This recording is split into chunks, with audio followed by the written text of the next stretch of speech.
Boom. Let's say this is Betina Anton, and you're watching the Break It Down show. This is Betina Anton, and you are looking the Break It Down show. That's right. We have Betina on today discussing this fantastic book, Hiding Mengele. It's a book that tells a lot of the unknown parts of the story where Dr. Mengele, who was a Nazi war criminal, had committed all these crimes and had disappeared. We didn't know if he was alive or dead for a long time. And then he would turn up in all these places all around the world. People would see him or not. And he became this mysterious figure. And then even when he was dead, we were still looking for him, trying to find him. And so all of this stuff is covered in Betina's book. And so she's going to discuss that with me today. You are actually pretty close to this story. It's hard to be closer to a story than how close you are. Do you want to talk about your link to the story? Yeah, sure, Pete. First of all, thank you for having me here. And it's a pleasure to talk about this book. I'm a journalist for more than 20 years here in Brazil, work for Global Television. And I also have a master's degree in history. So I always wanted to bring those two fields together, journalism and history. And I had a story in my mind since I was a kid. There was this school teacher when I was in kindergarten, and she, out of a sudden, she disappeared from school. And I only had this great feeling that something very bad had happened. And then the adults were talking about Mengele. And I could know that he was an evil man, but I didn't know who he really was and what he did and so on. And then later I found out that my school teacher, my kindergarten teacher, Liselotte Bossert, was the person that buried Mengele under a false name here in Brazil and was his friend and harbored him for his last 10 years in São Paulo. Yes. So that's why I wanted to write this book. And because I have this personal connection to this story, this was something that always was in my mind, what he did, what she did, why she did it. And then after many years as a journalist, I went after the story. How cooperative were people as you're doing your research interviews? How cooperative were the people you tried to talk to? It depends. If they were close to Mengele, they weren't cooperative at all. For example, I looked for Liselotte Bossert because I think she was like the main character of this book, because she knew Mengele in firsthand. Mengele was like an uncle for her children. He saw her children growing up, since they were little kids to the teenage years. So they were pretty close, and Mengele helped her with her kids. He was like really part of the family. So when I came to talk to her in 2017, and it was hard to find her because she simply disappeared from the radar. She was not in the internet. No one knew if she was still alive. And then I had to go to her house.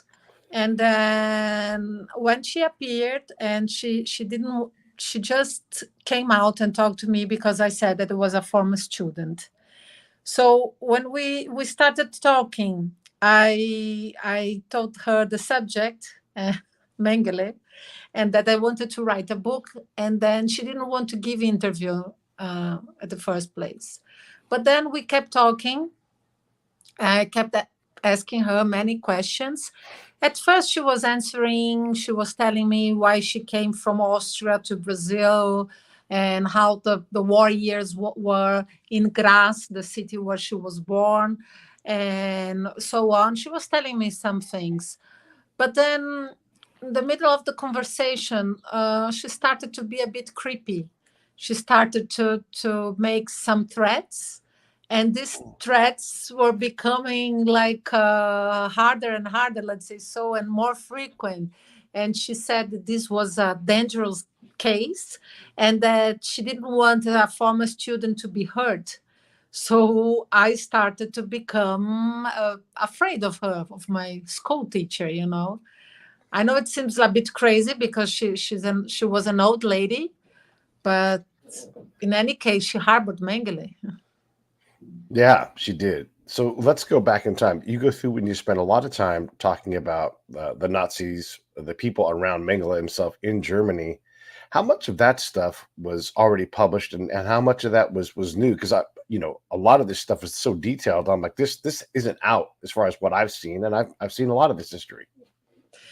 Yes, I think you could write like 10 PhDs on Mengele's life because there are so many parts that you have to study in detail. So some parts I couldn't study them like in first hand because otherwise I would spend my life writing this Right. book. So, but since I'm trained in history, I was very interested in getting to know the latest research on every point. For example, the points that I didn't study because I concentrated my research on Mengele letters here in Brazil and also the letters that he received. I have dozens of letters that he received and wrote in his last years here in Brazil, and also some other materials. But for example, I was very interested to know what Mengele really did in Auschwitz because, in the 80s, there were lots of television programs that were very, how would you say, they were telling lots of things about Mengele, and I couldn't differentiate what was true and what was not because he's such an evil guy, you cannot believe what he did. So one thing that I wanted really to study and to have like serious research on that was the research that Mengele did in Auschwitz. So I found this historian, German historian, Carole Sachse, and she was leading research on that and in Kaiser Wilhelm Institute, which is now Max Planck. The name changed after the war. Right.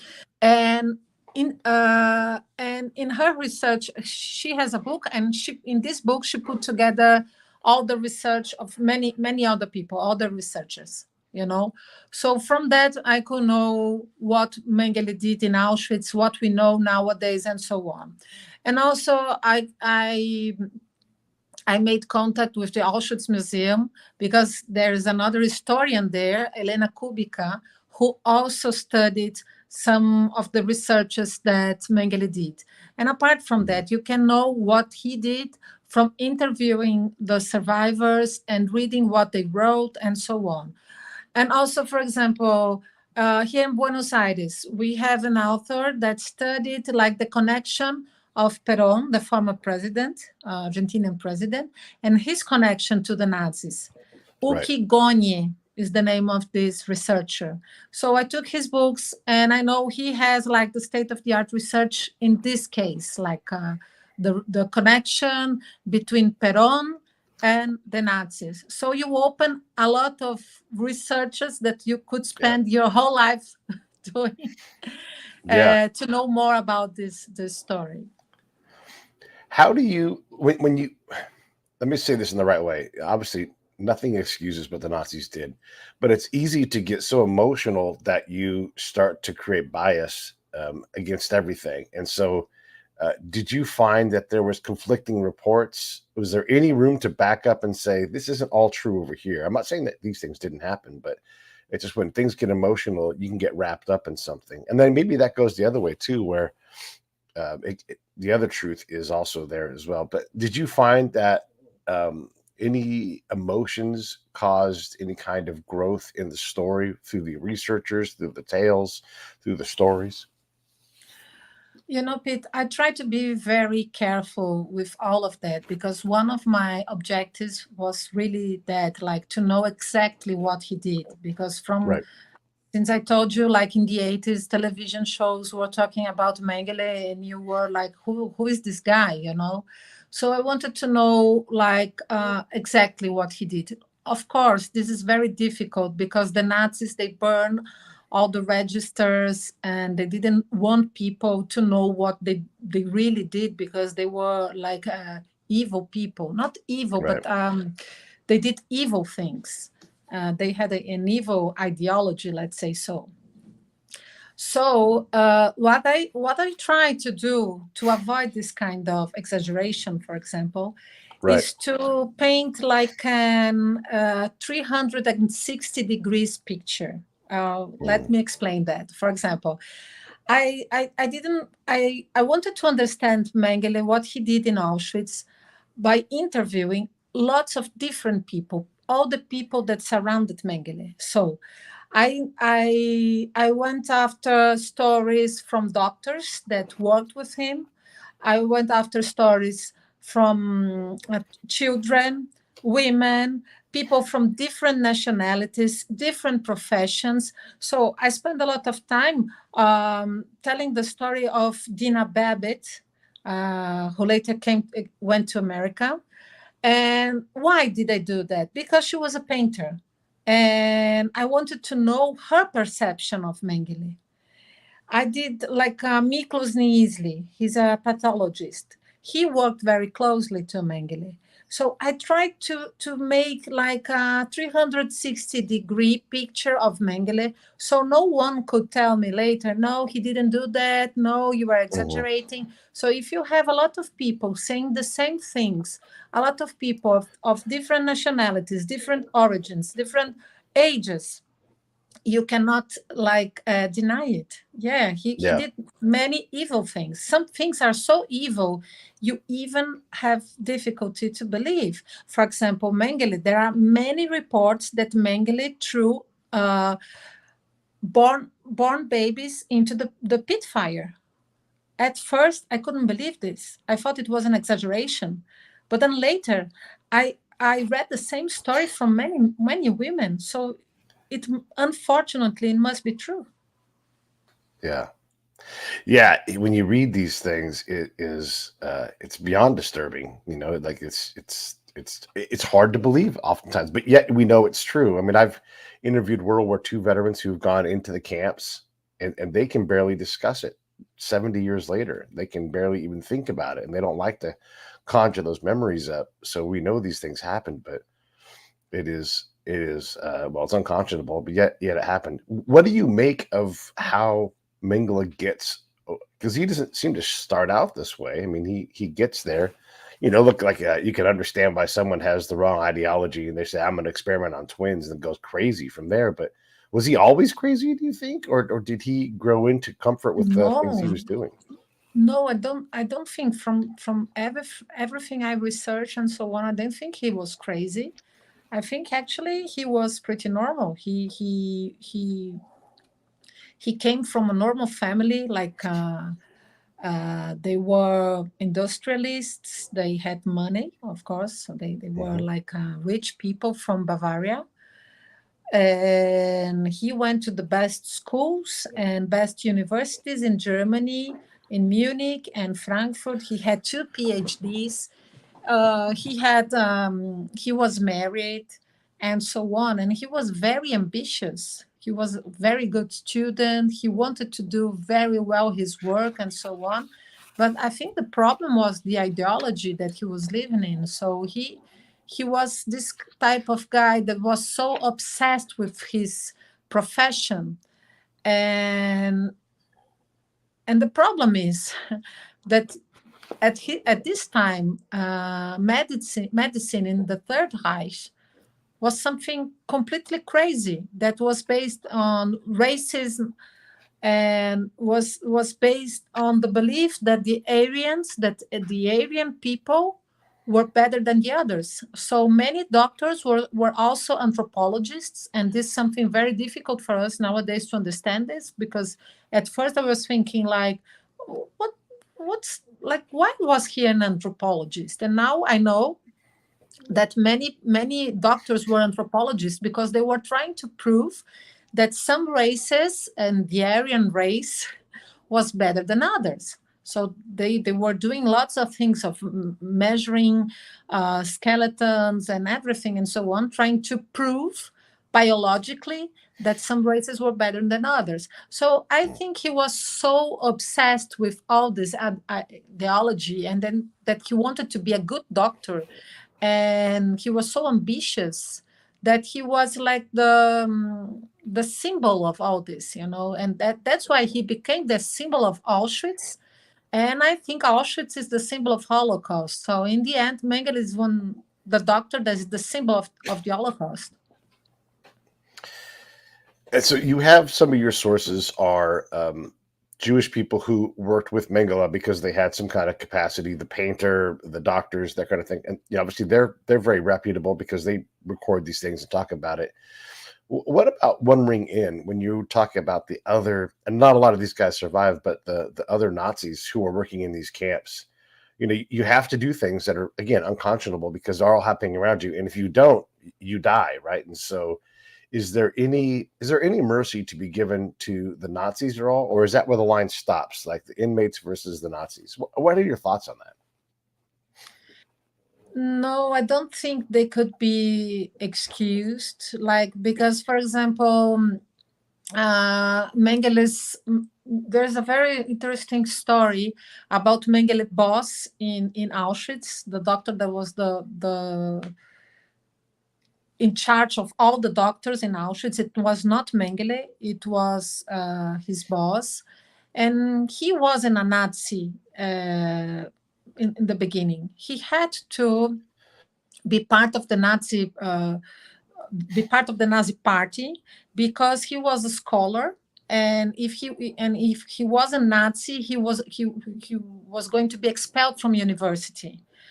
So, and he left some diaries and some letters, I think. I don't remember, but I think it was letters. And in these letters, he writes that he wasn't doing well at all with all what the Nazis were doing.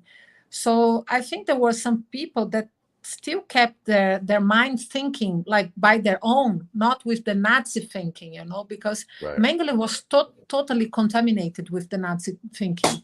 But not all of them were.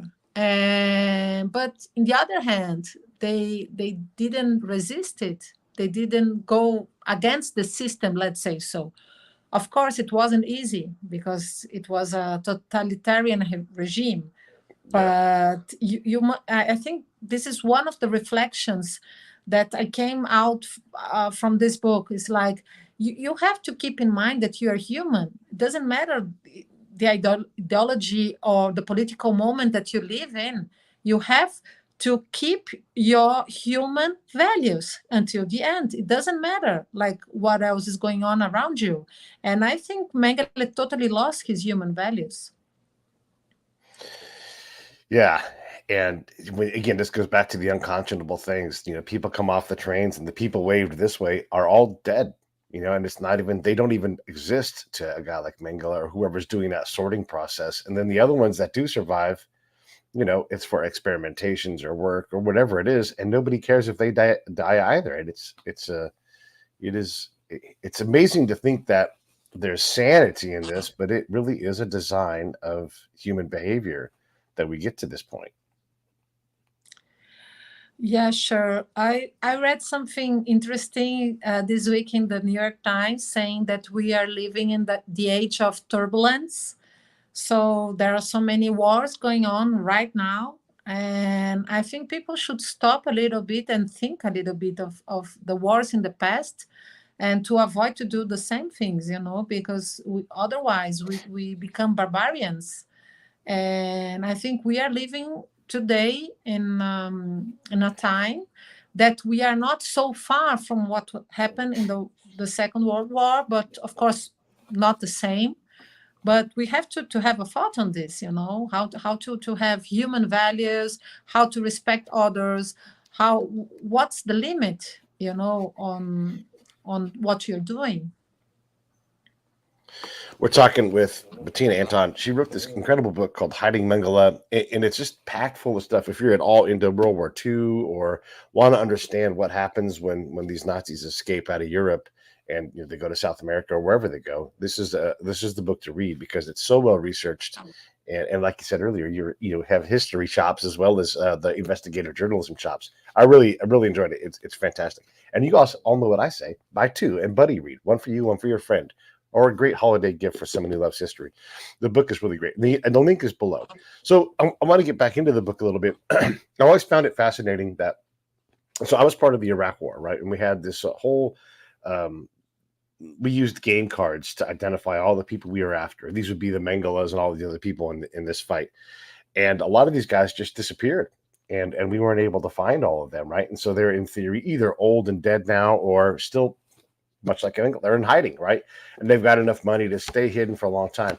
Was how lucky was Mengele to actually make it through to the end of his life with all of this, or was it just because he had money and he was fast? He was, I don't know. How do you describe it?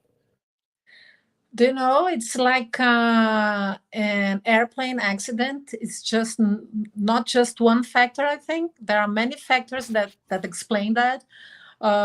First of all, of course, he was lucky, no doubt of that. But also, his family had money, as you said. But also, I think the main factor maybe is that he was very, very cautious from the beginning. Like since the day he left Auschwitz, people didn't know that he left Auschwitz. People just realized that he left Auschwitz later. Right. And from the beginning, he realized that he had to change his uniform because he had an SS uniform. And later we know that all SS men were regarded as criminals by the Nuremberg trial. And so from the beginning, he was really cautious. He gave a false name. He was a prisoner of war in the American camps twice, actually. And he managed to get out because he didn't have the SS tattoo. So he was lucky in this case. And then when he realized that it was impossible to remain in Germany and he had to flee to Argentina, in Argentina, he didn't give his real name at first, and he was living under a false name. But later, he gave up this disguise and started using his own name, you know. And at the same time, another very famous Nazi, Adolf Eichmann, was using a false name, Ricardo Clement.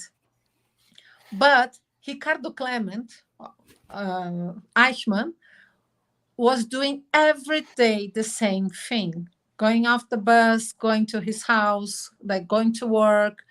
So the Mossad knew exactly his routine, you know. And Mengele wasn't like that because he was always like cautious. He knew what was going on. And then when he knew that there was an arrest warrant against him in Germany in 1959, he escaped to Paraguay. So he was living there, and then he got this Paraguayan citizenship with the help of other Nazi sympathizers in Paraguay. So he felt safe because he knew that Stroessner, the dictator there, couldn't extradite him to Germany because he was a Paraguayan citizen. But when the Mossad kidnapped Eichmann, he wasn't so sure anymore. So that's why he decided to come here to Brazil, because he wasn't afraid of being extradited anymore. He was afraid of the Mossad. So he was always one step ahead.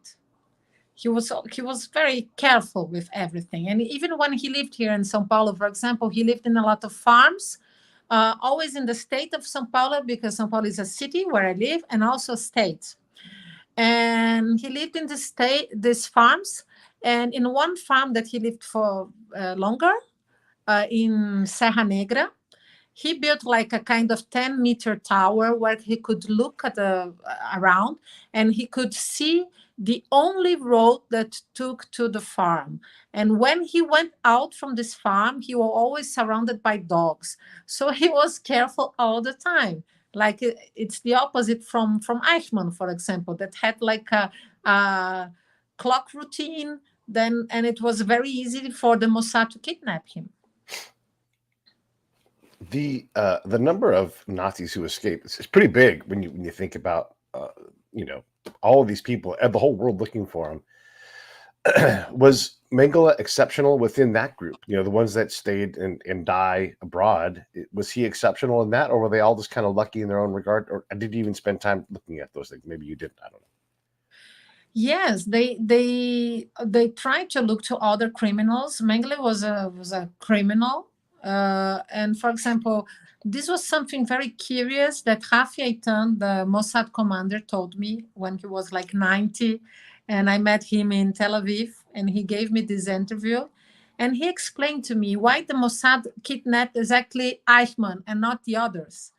And he told me that that the chief of the Mossad at the time, Isser Harel, received an order from Ben Gurion himself that Mossad had to bring home like a Nazi criminal to be judged, to be tried in Jerusalem. And why did they capture Eichmann? And the answer that Hafi gave me was that because they got Hafi first and they were looking for others, but they didn't know, for example, that Bornemann was already dead. They thought he Sure. could be the Hitler secretary. They thought he was still alive. So it could have been others. They were looking for any big Nazi criminal that was still at large. So there weren't just Mengele and Eichmann. There were others as well, but others that some of them were already dead, but they didn't know at the time. Yeah, and I have to imagine it is really tough to routinely go kidnap a person in a sovereign nation and then bring that person, justified or not, right? Like it's very risky for Israel to do too many of these operations. They're glad to go do it, right? Which is kind of crazy when you think about that. If someone snatched up a person off the streets of Utah, and then took him somewhere else and executed him, we'd be pissed, like, hey, if he's bad, Sure. that's our job. Let us bring him to justice, right? So how did they manage the international ramifications of that? Because that's not like right now. Israel has a war going on right now, and if they went Yes, to another exactly. That's country, yeah, what I was going to say. Like, for yeah, example, like the things with the pagers right now in yeah, Lebanon. Like Israel does not admit that Mossad did it, but right, I can tell you that it's very probable that Mossad did this operation. And for example, we know about Mossad operations from the past because we have the archive, the Mossad archive. Apart from the commanders and people from Mossad that give interviews and also write books, we also nowadays we can have access to the Mossad archives, and one of them was opened very recently for history terms, let's say. So I think it was in 2019 maybe, and this archive tells a lot of stories about how Mossad tried, like for around, I think, 30 years, or less, I think less, 20 years, in the 60s and the 70s, how they tried to kidnap Mengele and how they tried to go after him. And some stories are so incredible. They tried to kidnap Mengele as well. Like they wanted to do the same thing that they did with Eichmann. And right, then it didn't work because they had to go back to Israel because there was another crisis going on with Egypt. Egypt was at the time the main foe of Israel, and Egypt was developing a lot of missiles with the help of German scientists. So Mossad had to get rid of them, let's say so. But later they had other operations, and they are a bit funny for me.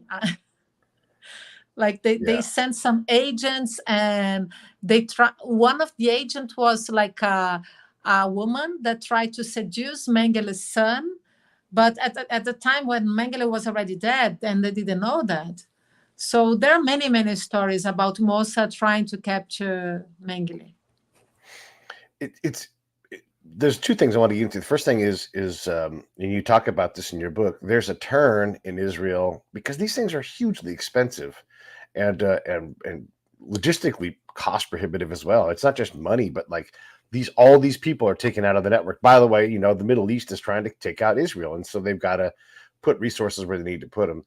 And there was that time where they're like, we'll never get enough back in punishment from these people. Let's try to move on. There was that whole movement for a while, and that that kind of slowed things as well. That's all to Mengele's benefit. That decision happens. What are your thoughts on that when you reason through? Hey, let's not even worry about this anymore. It's horrible, and it's not going to get less horrible. Versus going after people, because there are plenty of people on the list of Nazis that escape that die unexpectedly somewhere in an alley or whatever. But please tell me what you think about that. Yes. Like when you read the documents, the archive, Mossad's archives, and all the information we have nowadays, it's kind of, you feel like someone that, like, you are playing a little bit of God because you know everything. But Yeah, at that time, they didn't know, and they didn't have the information wasn't well connected. Like, because many Mossad teams tried to get Mengele, and if they had like the information all together, if they had put everything all together, maybe they might have done that. But I think the problem is that they didn't understand that they were on the right track. For example, they know about Wolfgang Gerhardt since the 1960s. And the German police knew about Wolfgang Gerhardt in 85.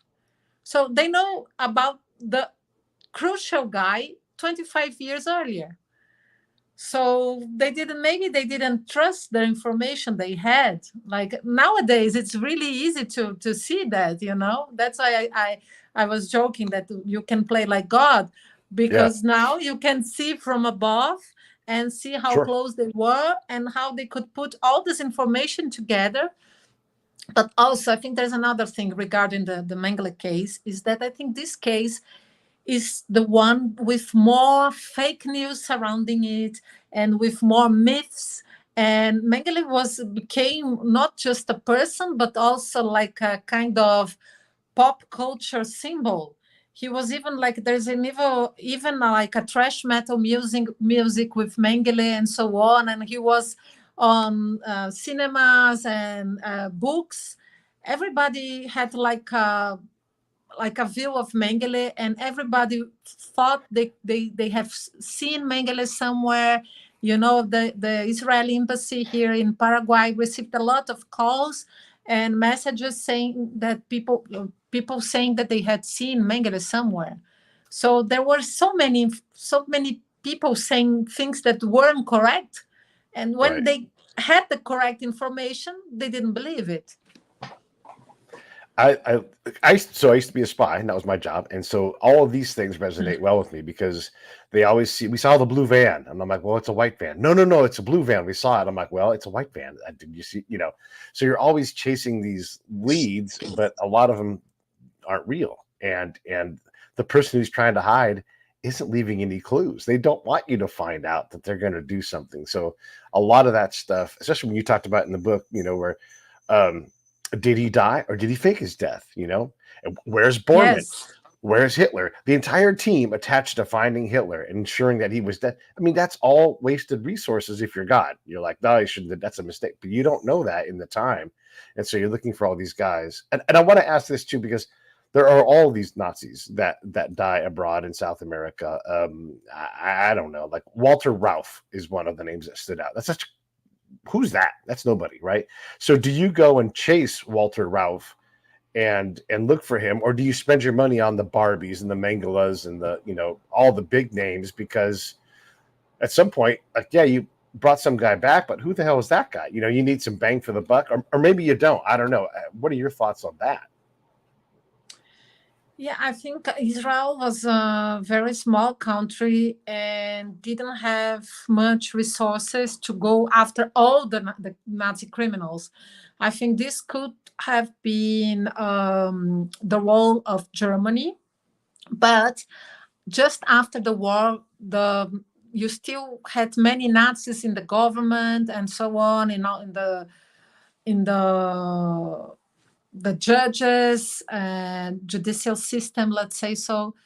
And but nowadays, for example, I think with nowadays Germany, for example, is the country where they discuss like Holocaust and Nazi crimes more than any other country. Like Mm. if it happened today, if we were living in the post-war now, I'm sure that Germany would go after all the Nazi criminals. But Yeah. this is a question of mentality. Today they Yeah. have this mentality, but just after the war they didn't have it. So it took a while, like it took some decades, I would say. So they could finally change their minds. And the new generations nowadays, if you go to Germany, they take the children to all these concentration camps in Dachau, in Sachsenhausen, Yeah. and so on. They discuss, they read books, and so on. It's a little bit overwhelming, I would say. And but not just after the war. So Germany didn't go after the war criminals, and Israel was too small. And the US didn't have, like, why would the US go after these war criminals? They didn't have like a motive for that. I don't know. But something very good that Ben Gurion did, I think he was a visionary in many ways, for sure, is that, like, after the Eichmann trials, many people also in Germany started to understand what happened in the Holocaust, because his trial was televised, and you could watch it from Europe, from the US. So, and there were many witnesses, many people that were telling their stories. So many people didn't know what had happened in the Holocaust until the 60s, you know. So I think this was something that was a game changer. Also, the Frankfurt processes that were in Frankfurt, and what were the merit of one man, Fritz Bauer, the prosecutor, but he was Jewish, and that's why he had, like, all this interest in bringing to justice all these war criminals, because other people in German judicial system in the 60s didn't have this interest. And then after that, in the 70s, you had the series that were also a very big game changer, Holocaust, the series with Meryl Streep. And then after that, then people start finding out what he really happened in the Holocaust. And then we have Steven Yeah. Spielberg, and then we have all these movies and books and so on. And then we finally know what happened. But in many conflicts, the same happened. Like, that people don't talk about it. The victims are ashamed, and people don't have the conscience of what have happened. Yeah, we have the godlike knowledge of knowing everything now, right? But back then, there's also a whole world of new news every second. We've got assassinations and Olympic masters, and that's just stuff where it's like terrible news. There's all kinds of other news. We go to space, and so it's hard to keep Nazis on the front page, especially if it's like some other country trying to hunt them or not. I'm curious what you found out about the development of the rat lines ahead of time. I mean, it's one thing to say we went to South America and we escaped capture, but that takes resources, it takes time, it takes some forethought. What did you learn about the rat line situation, whether it's South America, Egypt, or any of the other places where they had rat lines set up? The red lines, actually, you have a very, very good research done by some historians from the how the OSI, the Mm-hmm. Office of Special Investigation on Nazi Crimes, that was established in 1979, to know if Barbie and Mengele went to the US, and they were recruited by the US. So you had some historians, among them David Marva. He also wrote a book on Mengele, and we became friends because we talked so much about Mengele. But his connection with this case is a bit different than mine. So yes, you can learn a lot of things about this research that the OSI did. You can also know a lot of things about with the research done by the Argentine author Uki Goñi. And he knew that Perón was interested in having Nazis in Argentina, not just because he was a sympathizer of the fascist regime, but also because, the Nazis had like great technology. Like the Americans took venom from Brown to the U.S. So Yep. you developed the Saturn rocket that took men to the moon in the first place, and he also developed the V2, the bombs that were dropped in London. So the Nazis also had great technology. We have to remember that. So that's why Perón was so interested in having Nazis in the high hierarchy in Argentina. So he facilitated this trip from Europe to Argentina, and he gave a lot of passports that were blank passports, so they could go to Argentina. And then I went to Buenos Aires to do some research, and it was amazing because, I took all the addresses and I went to see the houses. And they were big houses, nice houses in a nice neighborhood called Vicente Lopes. Is where you have nowadays the Olivos Palace. It's one of the official residence for the president. So it's a very quiet place where the German and also the British community used to live.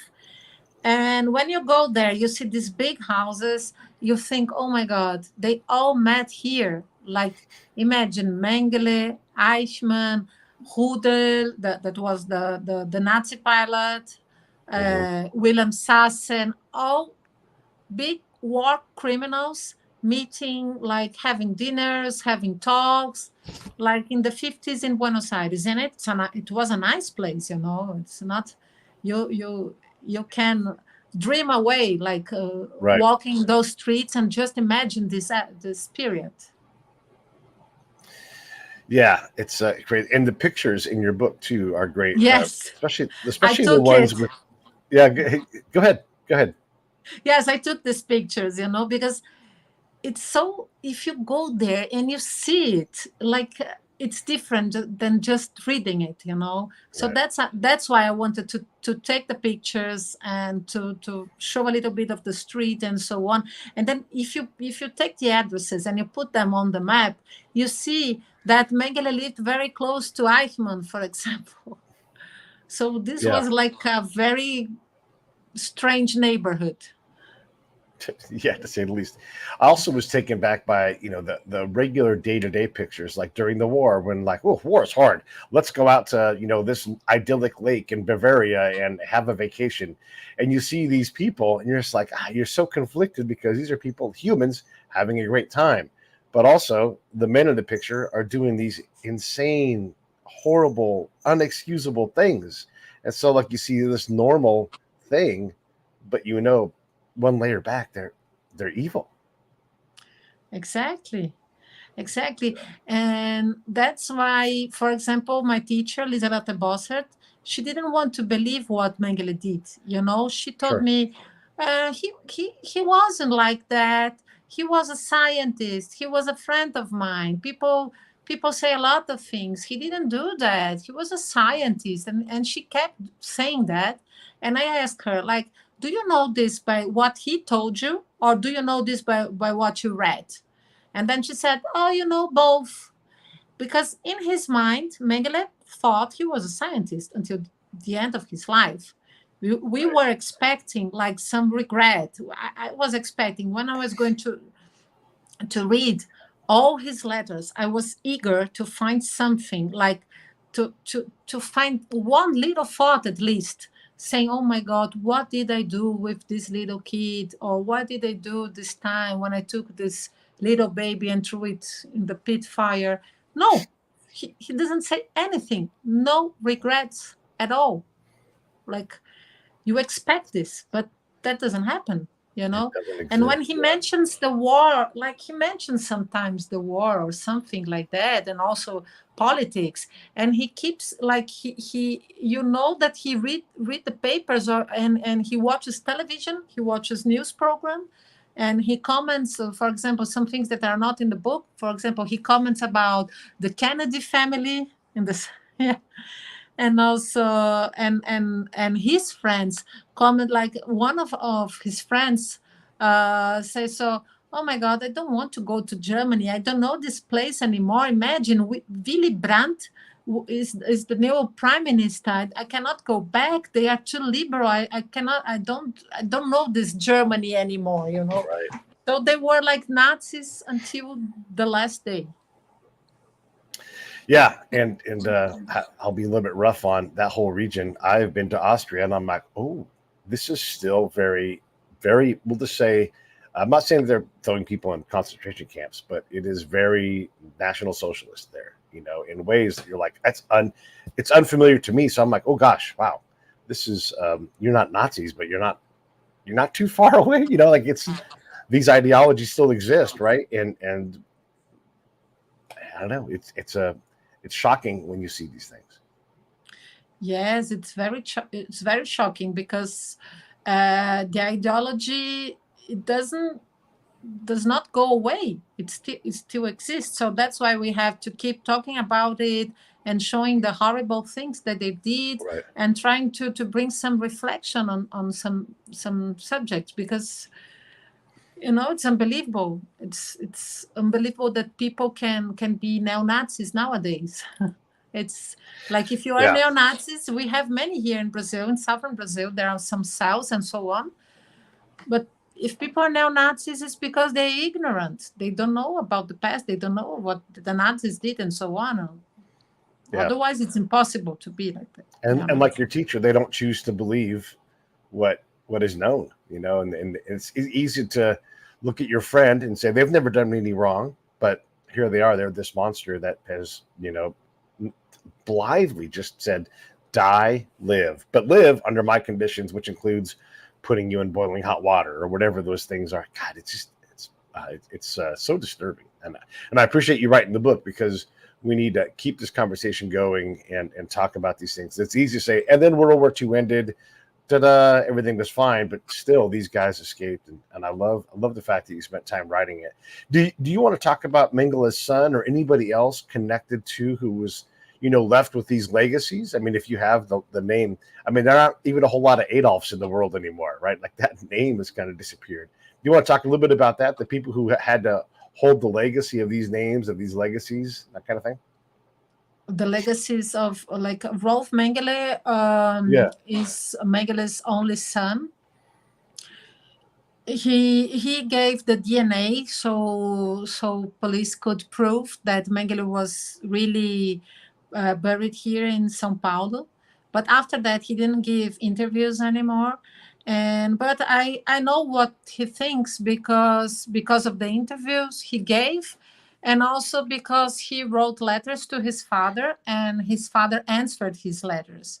So it's funny because you can have both sides, and you clearly can see that they are from different generations in Germany, what we were saying before. Yeah. And it's incredible, like, from one generation to the other, how they could change so much, and how the Mengele views are so, like they are made in stone. They don't change, they didn't change. He cannot open his mind. Like, I think the Nazis, they hold everything we know about Nazism and so on. But also, I think one important thing that's not much discussed is, like, they hold the legacy of colonialism as well. This kind of, we are superiors than others, than other races, and so on. This didn't start with the Nazis. This started with colonialism, like, that the Europeans are superior than other peoples. Of course, they are the epitome, but I think he holds, in his ideology, Mengele, he holds many many thoughts that are very, very old, and we don't think like that anymore. Like, Yeah. it's even difficult to understand. Like I said about the doctors that studied anthropology, it's even difficult to understand nowadays why they would do that. Yeah. My Yeah. sister is a doctor. I cannot imagine her being an anthropologist. So, Right. but Yeah. at that time, this kind of things are common, and they are the heritage of our past, of the colonial past, and so on. It's everything. It's mixed together. We cannot forget this, because otherwise we forget also very many bad things that other colonial powers did. Right. These things are all together, I think. Yeah, yeah. I like that you said epitome instead of epitome, like I would say. That's fun to hear that word another way. I love it. Thank you for that little gift. I'll Okay, be try thank to weave you. that in. I love Uh, it. I love it. Yeah. The moving on of things. I want to go back to the Mengele family at all, like the bigger family, the industrialists. How did they? Obviously, they're funding his existence, and again, like it's family, so how do you just turn your back on somebody, but also how do you not turn your back on this person, right, and say, hey, that guy's not with us? So how did the family do afterwards? Now we're almost 50 years since Mengele died, and so how have they gone on since then? yeah, the family kept giving him money until his last days, and you had this patriarch like Mengele's father, and Mengele was the eldest son, and he had two other brothers, but one of his brothers dies very, very early, and Mengele marries his sister-in-law Marta, Hmm. and so his younger brother took over the company, and Mengele still keeps the contact with the family. By you could see that he was like a pariah, but he still keeps contact with the family, and they still managed to hide him and not to tell anyone that he was in Brazil. And also some parts they paid the police in Germany, so they didn't arrive at Mengele here in Brazil. But also Karl Heinz, that later was the third generation, was his nephew, but was also um, Marta's son. Yeah. So Marta and Karl Heinz lived with Mengele in Buenos Aires. So Mengele regarded Karl Heinz, his nephew, as his son, actually. And he has I think he's closer to Karl Heinz than he is to his real son, Rolf, you know. Yeah. And later, Rolf wasn't kind of part of the family anymore. He was more like close to his mother. And Karl Heinz was the third generation, and also was the head of the Mengele company after his uncle died, and so on. And until the end of his life, he tried to protect his uncle. That was like a second father for him, Yeah. and you can Yeah. see from the letters that he was they had affection, Karl Heinz and Mengele. You can see that, that there are some parts like the Karl Heinz tells Mengele about his new house and that he was going to live alone and something like that. So you see something that very normal people say to each other. And Yeah. it's crazy when you think that it's a war criminal talking about Yeah. small things. Yeah. Gardening and stuff like that, and Imagine chores around the house. reading like Putin's letters to his son, for example.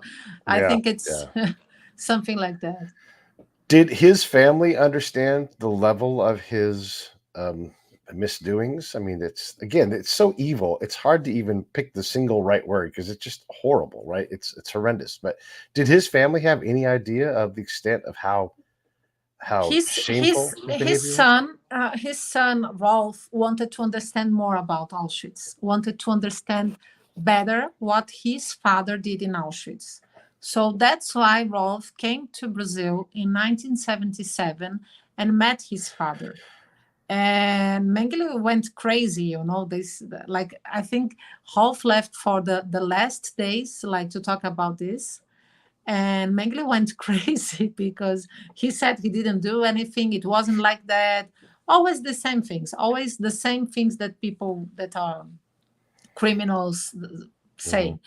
So, but Yes. you can see both sides, like telling the same story. You can see Yep. Rolf's sides because he gave the interview to Bunte, the German magazine, and also you can see Mengele's side because he wrote this about this visit, And so he tells his friend, like, I try not to mention too much politics because we don't agree. So I try to say nice things because I wanted to get along with my son.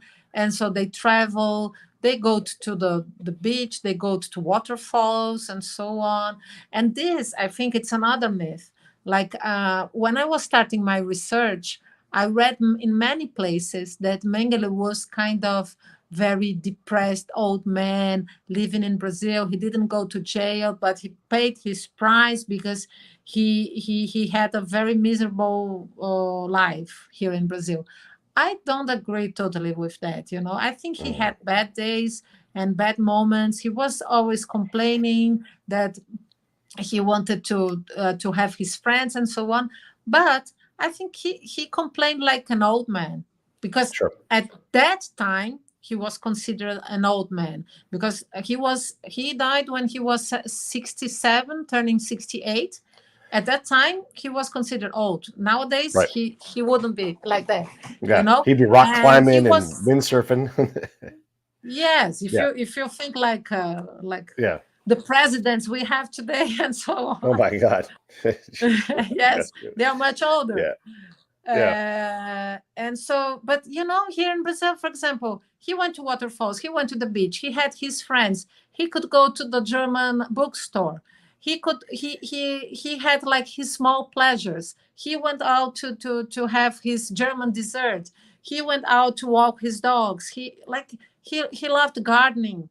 He had many things he liked to do. He liked like the Bossert family. He liked the sons. He treated them like the word like Yeah. how would you say, like nephews, Yeah. So Yeah. I don't know. I cannot see that he was so miserable as Rolf tried to paint it. I Yeah. don't think so. Yeah, when I was reading the book, one of the things I thought about too was if a change of power had happened in Germany, and they're like, "Hey, come on back, Joe. We need someone to help us do some medical stuff." Lickety split, he'd be right back there and doing similar kinds of things. He was in no way rehabilitated or reformed. He was the same person. He just, his peak was far past him. I didn't see anything in his day-to-day behavior that suggested he would be anything other than ready to go again or do it again. To go to Germany and Yeah, and and and perform medicine. No, I yeah, think he's, well, I in think, evil medicine, I yeah, I and mean, evil I think he would. medicine Yeah, yeah, do exactly the same thing. I Yes, think so. Yeah, for sure. Because the thing is, Mengele didn't change. What changed were the circumstances yes, around him. yes, That like as you say in German, Zeitgeist, the spirit hmm, of the time changed. But not Mengele. Mengele right, stayed the same until the end. Like he was like a piece from the Second World War, like from Nazism, from right, the beginning to the end. yeah. Yeah, yeah, yeah.